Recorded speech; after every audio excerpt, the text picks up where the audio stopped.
Okay, hey everyone, welcome back to Dark Souls 2 Scholar of the First Sin. So we just recently got done with the Bloodborne DLC, which was incredible, probably my favorite DLC of any Souls game or Soulsborne game I've ever played.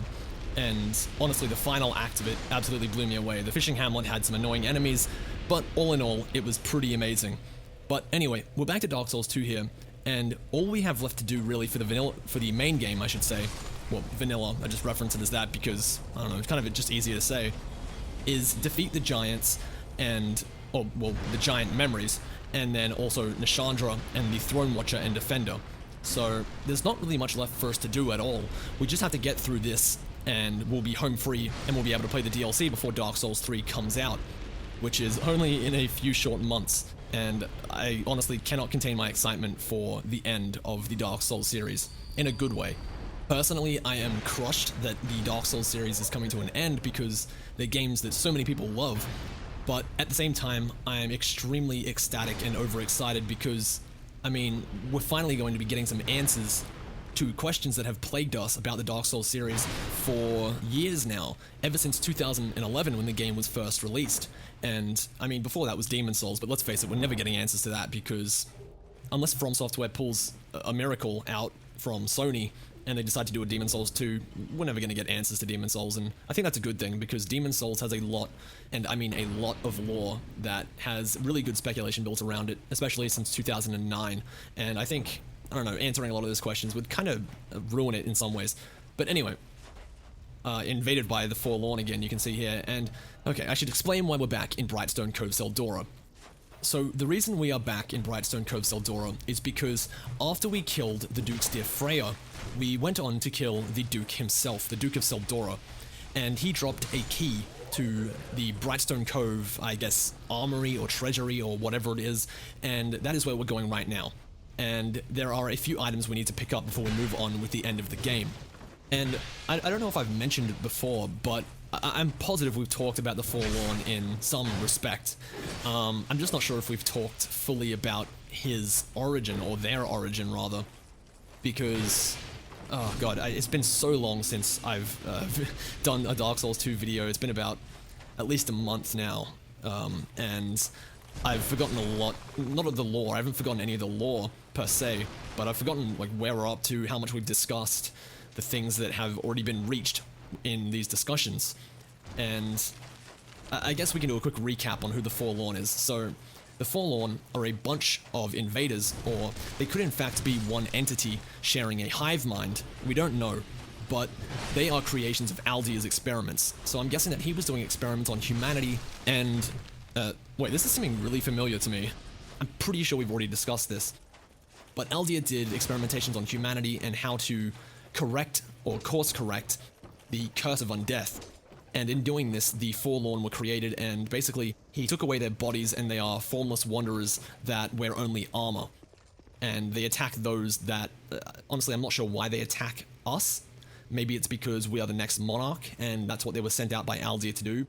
Maybe as a test to kind of see if the next monarch, or the next monarch, quote unquote, is worthy of that title. But my better guess, or my better theory for them, is just that they attack out of pure instinct, and they're just these rabid creatures that have no soul, have no entity, have no being, that only attack you out of pure, well, instinct, as I said. They have no reason for attacking you other than that they are mindless and bodiless and really don't know what they're doing at all. But like I said, that's just speculation, and there isn't much lore around them, even though they were just introduced in Scholar of the First Sin. That kind of answers why there isn't much lore about them, actually. So, yeah. We've discussed that before, I'm pretty positive we have anyway. But that's just a bit of a recap surrounding the Forlorn and some of their basic information. So, as you can see here, we're in this giant bloody spider pit that they decided to put in Scholar of the First Sin for some reason. Like, I know I've said it before, but there was enough spiders here to begin with. Come on, FromSoft.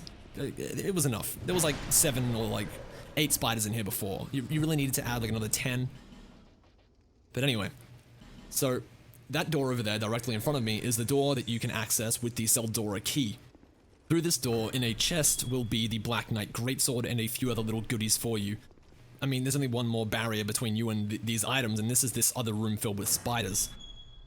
the trick here is just to have a torch out. If you have a torch out, I mean, it's still dangerous because they will come out of their holes and they will try to walk around, but they won't attack you immediately. And even if you attack them and walk up to them and try to attack them, they won't attack still, unless you turn your back and you put the fire out or something along those lines. But as you can see, they're all fleeing from the light. And that is the easiest way to handle this area and the easiest way to deal with all of these spiders. And after you have done away with these spiders, you've basically earned your reward. And here it is. So it's one chest, but it has 3 items within it. And there we have it. So the Black Knight Ultra Greatsword, a Great Fireball Pyromancy, and also a Fire Seed. So a pretty good haul if you are a Pyromancer player. And also for those that might want to try a Pyromancer or Pyromancy build, the Black Knight weapons are a good place to start for that because, I mean, while they do take a bit to wield, they take a bit of strength, dexterity, and faith, they kind of end up being worth it in the end because since they are fire weapons and they scale with faith, if you have a faith/dexterity or strength build, they can actually be quite powerful because you're wielding both a fire weapon, but also your pyromancies, and that boost in faith will just add on to it as well. Not only will it scale well with your dexterity and strength, but having that faith added onto that just makes it all the more stronger, and it's actually pretty cool. In fact, I may even try one of those builds when we get to the Dark Lurker boss fight, and that is because the Dark Lurker is extremely weak to pyromancy and fire. So that's one build to think of if you're going against the Dark Lurker boss, and if you're having a bit of a tough time against it, then it might be time to switch up to a pyromancy build and put some stock in faith and pyromancy. But anyway, we have one more thing to do in the Seldora right now, and that is to access the Ancient Dragon's Forgotten Memory. So we're going to see something pretty cool here. We are going to see basically a trip back into the memory of the Ancient Dragon when it seems as if the Grey Age, or the Age of Ancients, was still happening when he died. And that is quite strange because it seems as if he must have been killed around the same time all of the other ones died to have this memory.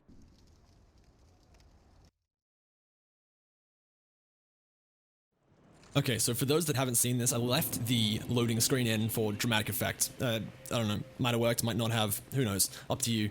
But anyway, as we can see in this memory, there are arch trees that have been either burnt to the ground or just teared in half, whether by Gwyn's attacks or the attack that was wrought by Gwyn, whatever it was. The Ancient Dragon here has been felled, and we are here to collect its soul, as we just received. And with that, we can get a new boss weapon. So if you're, by chance, a first-time player of Dark Souls 2, and you haven't seen this, the way to access it is to first get the Ashen Mist Heart from the Ancient Dragon that we received in the last episode, and then you must come back here after defeating Freya to access this pool of, I don't know, essence on the ground, and that will take you to the memory. And also here, this is what I looked at this before when I was in this room slightly, but I didn't linger on it. That up there is the cage that Freya broke out of when she was being experimented upon. So that was Freya's cage when she was a little baby spider. But she eventually got bigger and bigger and bigger, and she got too big for her cage, and eventually she busted out of there, and she became what we know as the boss, the Duke's dear Freya. And that's basically how the story goes. Experimented upon, get big, break out, kill. One other thing about Freya that we have gone into before I know it, is that in New Game Plus, she has the soul of Seath. And that is the only other thing that is really important about Freya. The fact that while experimentation was going on with her, she could have had Seath's soul implanted into her, which caused that transformation that she had.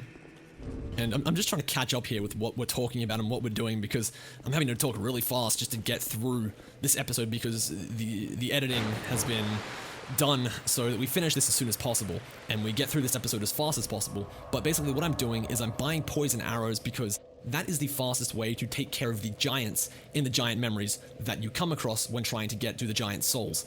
And once again, we need those giant souls to defeat Vendrick.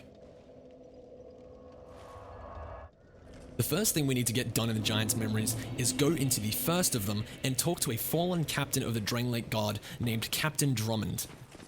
And a little sneaky bit of lore, if you were to notice it, or rather if you've already been told it, is that the Drain Lake armor, the armor set that we picked up off this dead corpse in the Forest of the Fallen Giants, that corpse was actually Captain Drummond. And when first playing through the game when it came out, you could have been confused about that armor set and why it didn't come with a helmet. That helmet is given to us by Drummond himself when we go back in time into the memory of the giant. And that is the reason it's not on the armor set when we pick it up, because even though it's in the future, we had already received that helmet in the past.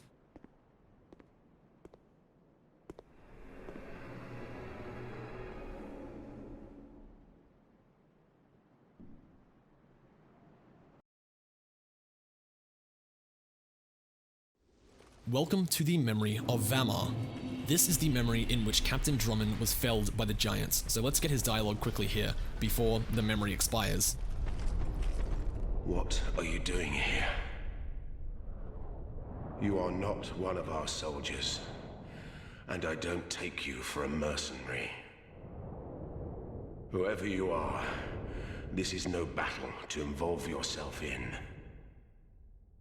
Whether you are guided by bravery or brashness, this is no place for you. I am Drummond, and the Lord has placed this fort in my hands. Whoever you are, I forgive your trespass, but leave this place immediately. Just mention my name, and no man will challenge your exit. And even if you don't, by now, my men have not the will to resist. Soon, the giants will descend upon this fort. It is revenge for the kingdom's misguided barbarism. The venerable Lord built this kingdom to bring prosperity to his subjects. What has transformed him so, I cannot imagine. Long ago, the king crossed the seas, pillaged the land of giants, and brought back a prize. It was then that the golems materialized. The giants are no ordinary barbarians. A singular rage burns within their hearts. My father and his father both fought the giants on this very land. The giants have wills of steel. They cannot find it within themselves to forgive the misdeeds of our Lord. Did you see him? That towering monster among them. That is most certainly their king. He will be a thing to topple. Even if I should die trying. My blade may break, my arrows fall wide, but my will shall never be broken. Those who live by the sword will die by it, and I, Drummond, won't go down without drawing mine. Be gone with you. This fort will soon fall. Be gone before the giants are entirely upon us. Be gone with you. Be gone. So this is kind of not a problem that I have with Dark Souls 2, but I mean, it's like a confliction almost. Like, some of the dialogue in this game is so awesome, and like some of Drummond's lines just then were purely badass of the highest caliber. But he's such a forgettable NPC. Like, I forget that he's even in these memories sometimes when I play through the game. I'm just like, oh yeah, he's here. He can give me a helmet and an achievement. But no, he's not really a memorable character. And that's like one of the problems that I have. The dialogue, like may my blade break, my arrows fall wide, but my will never be broken. Like, I remember that line every time that I hear it. Like, it's an awesome line, and it's really sad to see that the character development in this game was not as good as the previous, because if it had been a character as awesome as, say, any of the ones from Demon Souls or even Dark Souls, I know that's like a high bar to reach, it would have been perfect. Like, having dialogue as good as that, plus characters as good as that, it just seems like a few things fell wide in this game and didn't hit the mark, as I've said before. But anyway, Captain Drummond's dialogue absorbed most of the time that I had in this memory, so we're going to need to restart it and then do it again, because as it says here, the Ashen Mist has thinned, and that means you're running out of time to complete the memory and to get to the giant soul at the end of it. As you can see here though, I'm using the poison arrows to draw out the giants and then poison them, so once they draw back and once they walk away, they die, just like that one did then. That for me is the most effective way of dealing with these areas. Okay, so the reason that I'm not going back to the memory of Vamz immediately is because now that we've talked to Captain Drummond, or just Drummond I suppose you can call him, a new option opens up for us to go and kill the Giant Lord, and if we do, then we can go back to Drummond, and then he will give us the Drain Lake Helm, which is the little topper on the Drain Lake set, and that finishes it off for us. And then we will have Captain Drummond's entire set of armor. But here we have another invasion from the Forlorn, and I'm pretty sure this is the last invasion that happened to me whilst finishing the main game. So we may be yet to see him in the DLC as well, but I'm not quite sure if he appears in those areas. And as you can see, there's a chest just to the right of the Forlorn there.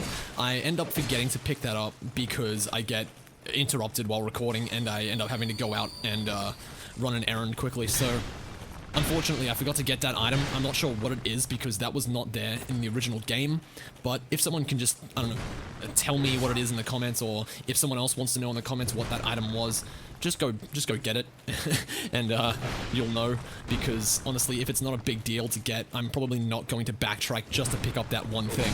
But anyway, there we have the Forlorn defeated once again, and I'm pretty sure at this point we have to be close to finishing his item collection with Strayed. I'm not sure how many times we've killed him so far. I won't know unless I look back and see for myself at the times we've killed him in the episodes previous to this. But it has to be somewhere close to the required amount to unlock all of his items with Strayed. But yeah, hopefully we have, because I'm starting to get kind of sick of fighting him everywhere. He's almost like Navalon, but you can't control if he invades you or not by releasing him. So, the first giant memory we are doing and finishing is the memory of, I don't know how to pronounce this, so I'm probably just going to butcher it. It seems to be like a Nordic pronunciation or something of the sort. The memory of Yeg, or Jorg, or I'm not sure. It's something weird, you'll see in a second.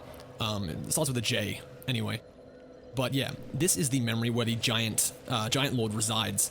And like an idiot, I enter it without remembering to go and finish, well, not finish our questline, but continue our questline with Benhart of Jugo, which I have to go do in a second.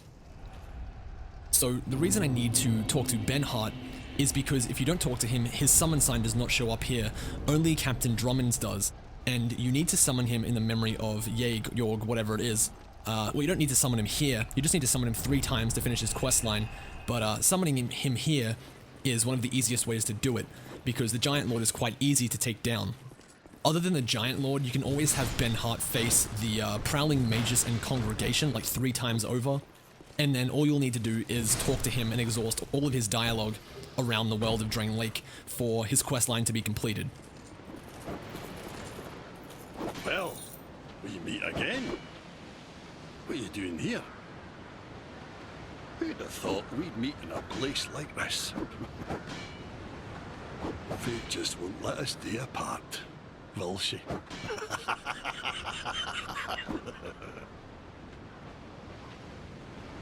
See, the old sword's caught your attention. Well, you've a good eye then. That has been in my family for generations. They say it is crafted with moonlight, and we all know what that means. It wards off evil. And I wouldn't trade her for all the riches in the world. It's said that no man has ever teased out the sword's true power. But in the right hands.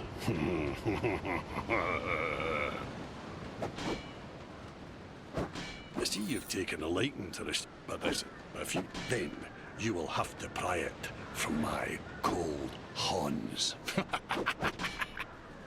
I've a great debt to you, and I'll never forget it. I, Benhart, swear by my honor to aid you in your darkest hour, so no problem, pal. Have a great day to you. Aye, Benhart. Have a great... Okay, so that is what you need to do to activate Benhart's summon sign in... Oh, you little shit. Kind of nicked me there. Shouldn't have ran in and attacked him. But that is what you need to do to activate Benhart's summon sign in the memory of Yeg. But in this giant's memory, we have some more dialogue with him, and I don't know how this makes sense, but he was alive in the time of the giants when they first invaded the fort of Drang Lake. So let's see what he has to say. Oh, look at you, old friend. I see your travels way upon you yet. Just remember, I'm always ready to help. My homeland is in the Far East, a kingdom of honourable fighting men. And this sword yet awaits a true man to wield it. I know how swords think, you see. My homeland is in the Far East, a kingdom of honourable fighting men. And this sword yet awaits a my homeland, I know. So time is convoluted in Drang Lake and Lordran. That is the only way we can explain Benhart being alive in the time where the giants invaded the fort of Drang Lake. So, I mean, you could also say that Benhart is like immortal, and he's kind of like Vendrick, who, the bigger the soul you have, the longer you live for. But, I don't know if that's an accurate estimate to make, that he would be able to live for as long as Vendrick. So yeah, I'm not sure what the deal is with Benhart and his, like, long life situation. But this is technically the first time we ever meet Benhart of Jugo in this memory. And talking to him here is the last thing you need to do after he helps you defeat the Giant Lord. So the Benhart that's in the memory is actually the one that you need to claim your quest rewards from when you finally defeat the Giant Lord. So if you've defeated 3 bosses so far with Benhart and you've exhausted all of his dialogue, the last of which being in this memory, you could claim his quest rewards right now. But I have only done 2 bosses with Benhart, and the Giant Lord will be the last. So after that, I'll come back and I will claim those quest rewards. The thing that weirds me out the most about Benhart, though, is that even when you come back into this memory, and it seems as if you're meeting him for the first time, he says that you're his friend, you're like old friend, and that he's always ready to help when you call upon. And that's really weird to me because this is meant to be the first time you're ever meeting Benhart, but he already knows who you are. So I don't even know where to start with speculation for that. But I mean, I have to say it's one of the most confusing parts of Dark Souls 2 for me, especially considering that there's no explanation for Benhart both being in the memory and knowing who you are within the memory itself. So I'm not even gonna touch that explanation with a 10-foot pole. I think it's probably come down to a bad choice of dialogue within the memory, and it just didn't make sense and they had to leave it in when it came to the release of the game. That's what I'm just going to chalk it up to, because I don't believe that there is an explanation for it. Anyway, moving on, there is a secret in this area, and it's pretty hidden, honestly. It took me 1 or 2 playthroughs before I even knew about it. Basically, you need to attack one of these, I don't know what they're called, the wheels, I suppose, the mechanisms, and doing this will lower down a platform that you can then fall onto and then jump into a room with a giant inside where a few prizes await if you can defeat the giant. It is a very risky fall, so you need to be very careful about where you run off, where you land, and then again where you jump for this second part. However though, not all is lost if you don't achieve this on the first try, because the giant soul that you are in this memory to find lies only below the part where these prizes can be found. So if you just walk out this window, you're basically at the end of this memory already, so that's pretty awesome. But that overhead tracking though, this is why I dislike the combat of the enemies in Dark Souls 2 and Bloodborne. They have a lot of auto tracking. And that's also one of the reasons why I use poison arrows when going up against the giants, because their movesets are absolutely broken. They're basically like the Sharkmen and Frogmen in the Bloodborne DLC right now that have to be nerfed somehow in some way, because every playthrough that I have watched of Bloodborne so far, ranging from low scale channels to big scale channels, have been having trouble with that part of the fishing hamlet and with those enemies. I mean, they're not extremely tough, like they're not the toughest enemies in all of the Souls series or Bloodborne or whatever, but for a normal enemy, they may as well be insurmountable compared to anything else that we've come across so far in these games. And I mean, unless you can parry those enemies every single time, you will get squashed. And I just grabbed the giant soul at the very end there when the screen faded to black. And I was kind of weirded out because the screen was all still low saturation, but then it faded back in and I was like, oh, I thought everything was glitched and my screen was going to stay in black and white. But as you can see, Benhart has moved, and he is now only to be found in the memory of, I believe, this memory here. I don't remember the name of it, but only in this memory. Once you defeat the Giant Lord, you come back here to finish his questline.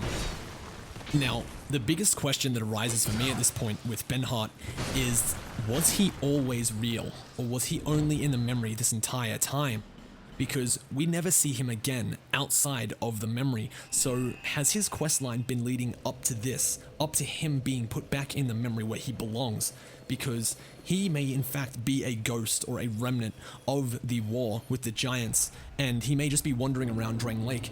But just comparing him to how we've seen him in the memories, it's not a far-fetched to think that he may have never actually been real in Drain Lake. He may have been a ghost this entire time. Like I said, we'll never know for sure because this will not be explained in any modicum. However, if Benhart was not real this entire time and his only exists within the memory, it would explain why he knows us both outside of the memory and remembers us when we are within it. So, I mean, take it with a grain of salt and believe in your own theory with it. There's too many things to think about. And that was a fucking close call for me right there. That could have been the end of me. And we would have not seen the Giant Lord on the first try. We already pretty much know all of the lore for this guy because we've already gone through it with the Last Giant. The Last Giant and the Giant Lord are the exact same person spanning over a unknown period of time. Other than that, all we really know about the Giant Lord is that he is the leader of this rebellion against Vendrick, and that the Giants all pretty much share one singular desire for what they are doing. And this desire probably comes from the most powerful of all of them, the Giant Lord. So the reason the Giants are all attacking is because, as Drummond said, I believe, a singular rage burns within their hearts, or whatever he said, their souls, I'm not quite sure, I don't remember the exact line of dialogue, but it was something along those lines. So, in a sense, all of the Giants are a hive mind, a conglomerate of enemies controlled by one mind that the Giant Lord seems to control or lord over. I mean, you could think about it that way, as a hive mind sort of thing, or you could think about the Giants the same way as Vendrick and the Knights of Drain Lake. The Giant Lord is their king, they praise their king, so they will do anything for him, therefore they follow him into battle to reclaim their lost brothers, just as Vendrick probably would do, as he is the king of Drain Lake, and his followers would probably do the same as the Giant Lords are doing for him. Anyway, there we have it, the Giant's Kinship, the final key that we need to finish the main game of Dark Souls 2. To explain the Giant's Kinship a little better, we need to understand what the end of the game has in store for us. At the very end, when we defeat Nishandra, a bridge of giants needs to be activated to cross over to the Throne of Want. The Giant's Kinship activates this because this sort of hive mind that I was talking about before may have been the element that pioneered the golems that Vendrick built and used to build Drain Lake Castle. It appears as if the golems share the same kinship as the giants, so it's not a far reach to assume that the golems have the same type of mindset and kind of soul essence as the giants, and that is why the kinship works on them. And that was Vendrick's way of hiding the Throne of Want from Nishandra past all of these roadblocks that he had set up. And finally, we are back in the memory of Vamz Mir to get the final giant soul and Drummond's helmet. Take these. I think you may just need them. Don't ask me why. I just do. Be gone with you. Okay, so this is the point in the game where I first... Oh, and I did not mean to do that. My bad. But this is the point in the game for me where I first realized that these memories were not simply just us peering back into the essence of these giant souls, but in fact that this is pretty much full-fledged time travel within the Dark Souls 2 universe. I'm not sure about Dark Souls 1, but we do have Dark Souls 1 time travel with like the DLC and stuff. I'm not sure if this is the same, since it uses a different mechanic, or rather a different item, the Ashen Mist Heart, but it has the same sort of effect. So our actions in these past memories really do influence the future, as we see when Drummond gives us his helmet. His helmet is not present in the Dragon Lake set when we pick it up in the present.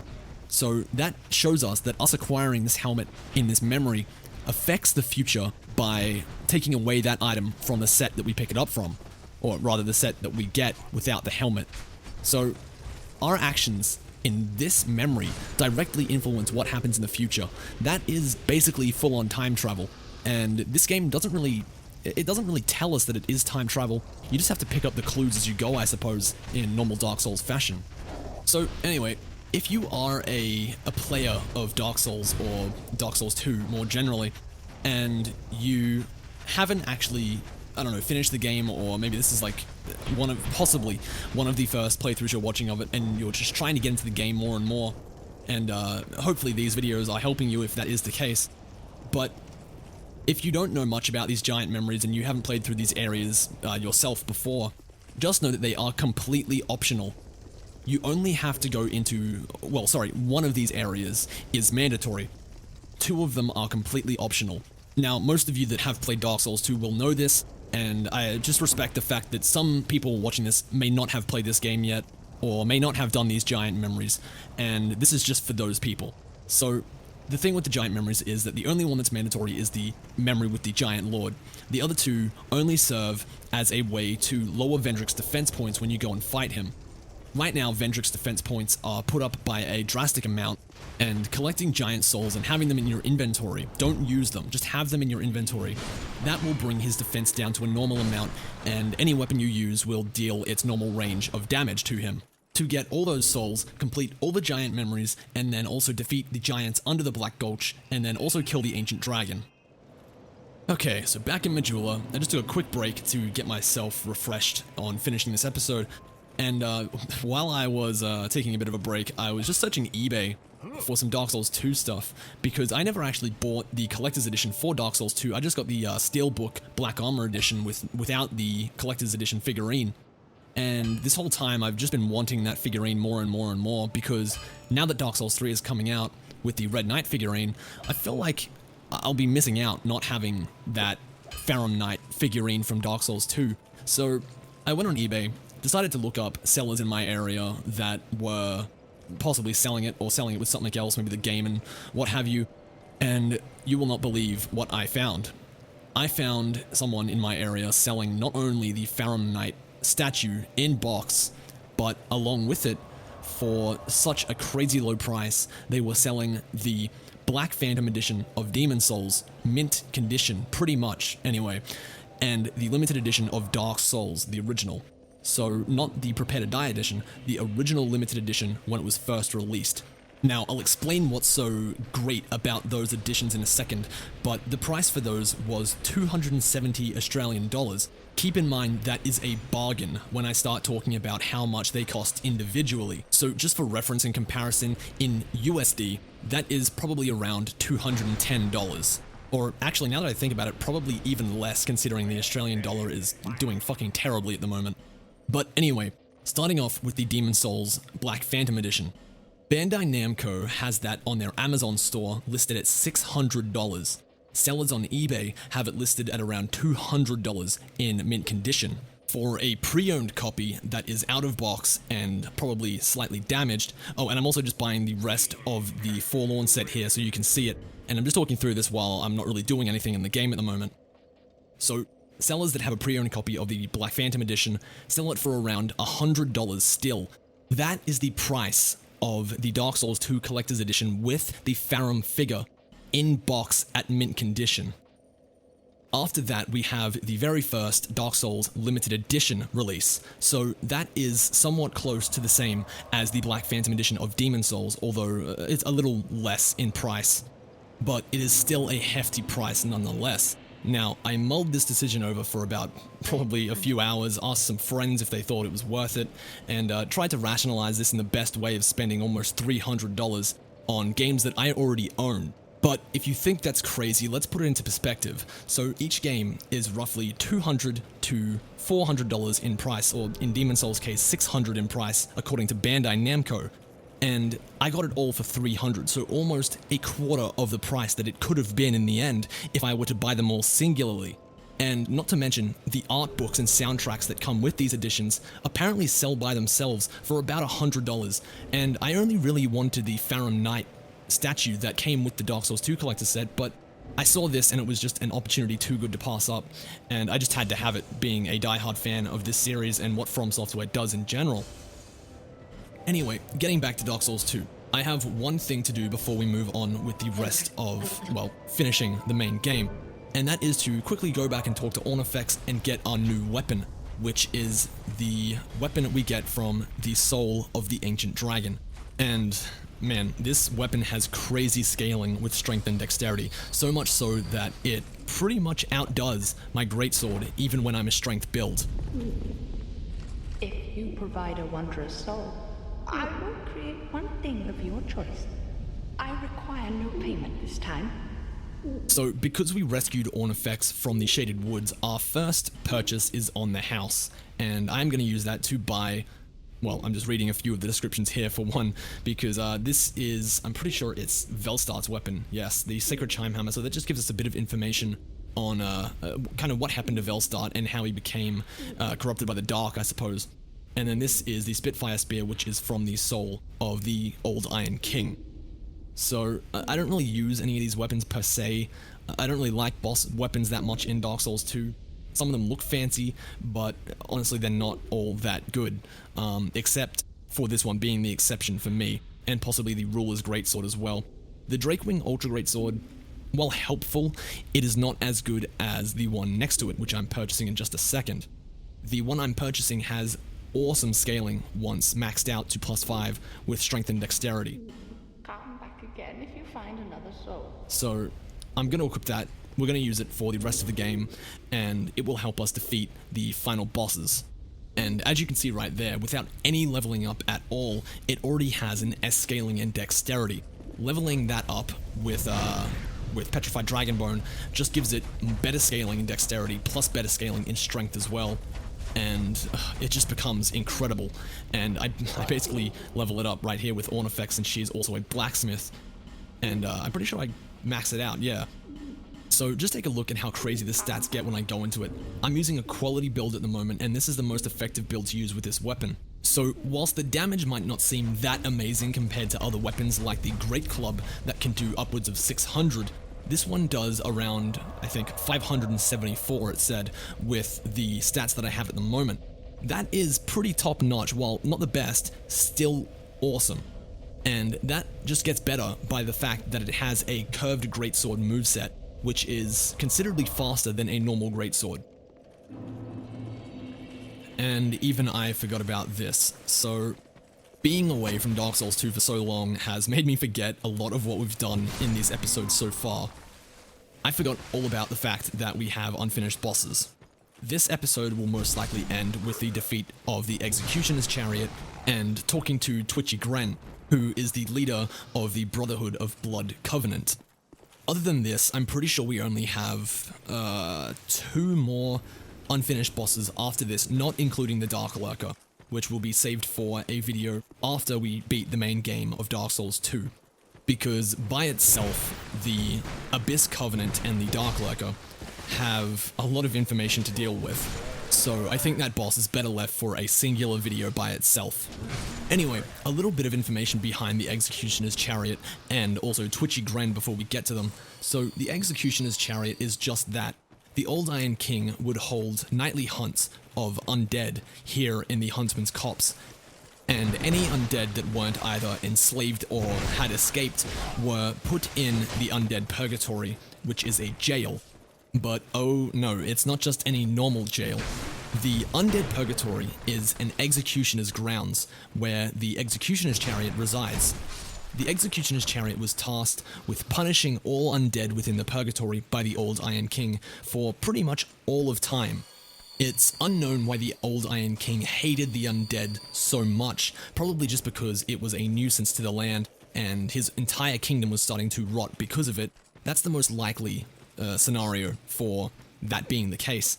But in any respect, this is what became of the Hunter's Copse and also the Undead Purgatory. This land that had been used to hunt and defile the undead has now become a cesspool for the curse itself to breed and to flourish. And every being within the Hunter's Copse has now become undead themselves. This entire piece of lore about the Huntsman's Copse, the Undead Purgatory, and what the Iron King did is pretty much the cliche of, well, you get what you give. So because the Old Iron King couldn't control the curse of undeath, he decided to rebel against it and try to fight it in this fashion that seemed more macabre than most would probably anticipate. So rather than just let the curse do its thing, he chose to punish those that had been unknowingly afflicted by it. So he hurt innocent people in the process of trying to get rid of the curse, and this was the outcome of his hubris. So yeah, once again, it's basically just the cliche of cosmic justice being dished out to those that do wrong in the eyes of the world. And whilst karmic justice isn't really a repeating or really central theme of the Dark Souls series, like there's not really any justice within this world. It's all just about this, well, a world falling apart over and over again. There's no room for repentance, really. It's a sad, dark story about a world that can never be whole. And this cycle just keeps destroying this world piece by piece. Whenever a new city is built, it will eventually fall. And it just continues like that. That's why I find it funny when I see the kings of these lands and the efforts they go to be such foul monsters that the curse ends up just backfiring on them. And it becomes so much more potent than they could have even anticipated. And because of their actions, they get what they deserve. So what the Iron King did was he basically took man at their natural form, which is hollow, and he punished them for that. And the aftermath of the Huntsman's Copse kind of just proves that he got what he deserved, and his kingdom fell apart because of it. Anyway, this is the Executioner's Chariot.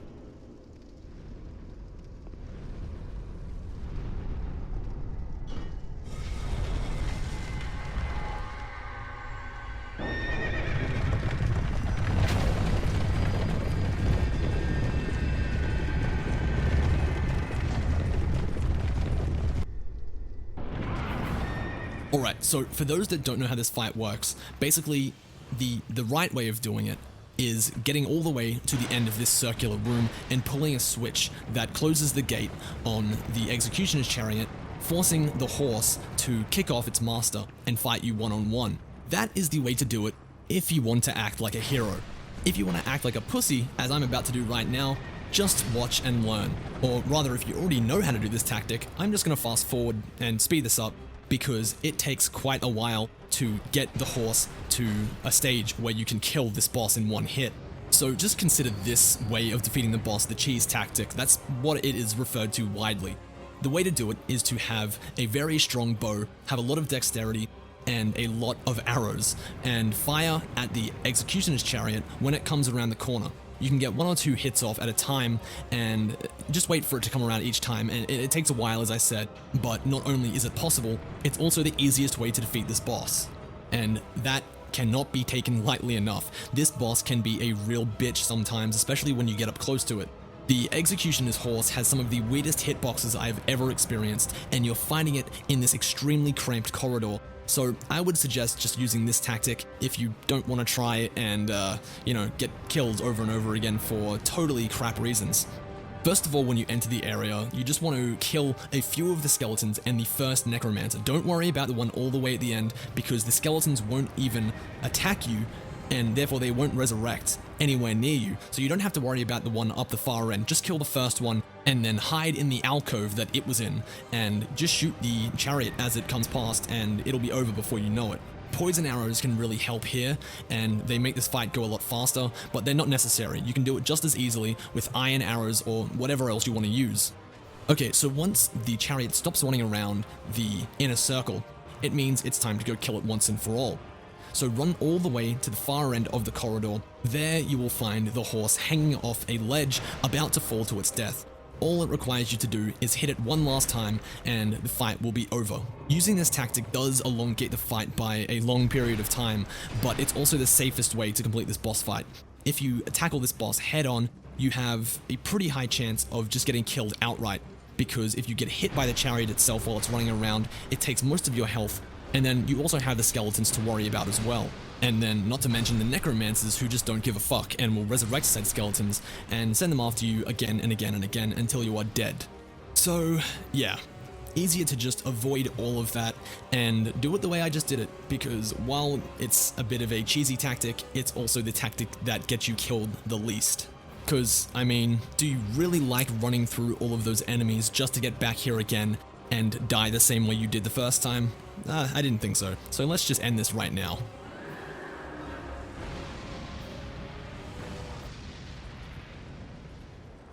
And one for good measure right there at the end. So that is one of the optional bosses completed that I hadn't done up to this stage. We have 2 left after this, not including the Dark Lurker, which are Vendrick and the Belfry Gargoyles.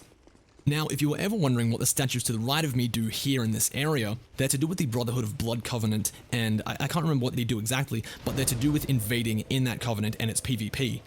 But anyway, we're going to end this episode on Twitchy Gren's dialogue. Now, he is a servant of Nar Alma, who he will tell you about now. Oh, welcome. Welcome. Do you have a lust for blood? Yes, of course. Why else would you be here? Do you give yourself to Nar Alma? Then you will need blood. Lots of it. Undead blood, like your own. But it's not as easy as you think.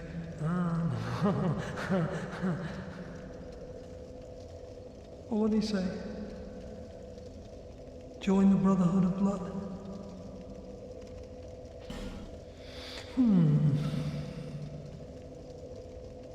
That can hardly be the whole story. I want to hear what you really think.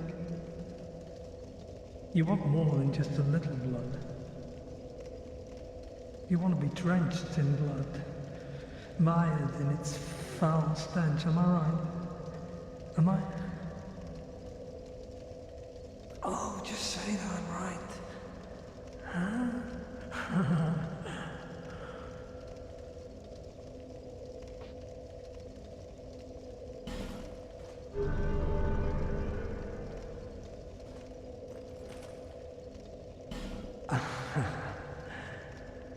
I knew it.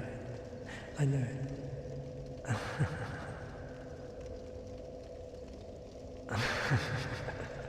Fantastic. You're the best. Now you are a servant of Nar Alma. This crest of blood is yours.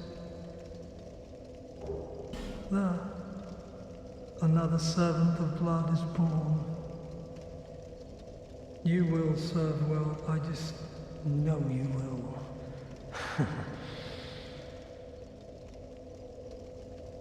Well, whatever you need, I've got it. So if you didn't gather anything from that dialogue, don't worry, it's a bit convoluted, and he rambles on about a bunch of crap that, well, doesn't really have any relevance outside of the Brotherhood of Blood.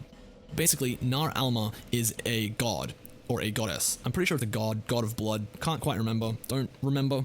Either way, he sells quite a few interesting armor sets you can't get anywhere else. The Skeleton King set and the Executioner's set. Do you know anything about tokens of spite? Tell me. Come back soon. So Twitchy Gren is really only important if you want to join the Brotherhood of Blood. If not, you can pretty much disregard him completely because he doesn't have a big point in the lore at all. He's just a little side character. Well, whatever. And I'm just making sure I buy everything he has to sell here that I need, because that goes towards the achievement of getting all pyromancies, sorceries, and miracles. And this is where we're going to have to leave it for today, guys. So once again, thanks for watching. Hope you enjoyed, and I'll see you all next time.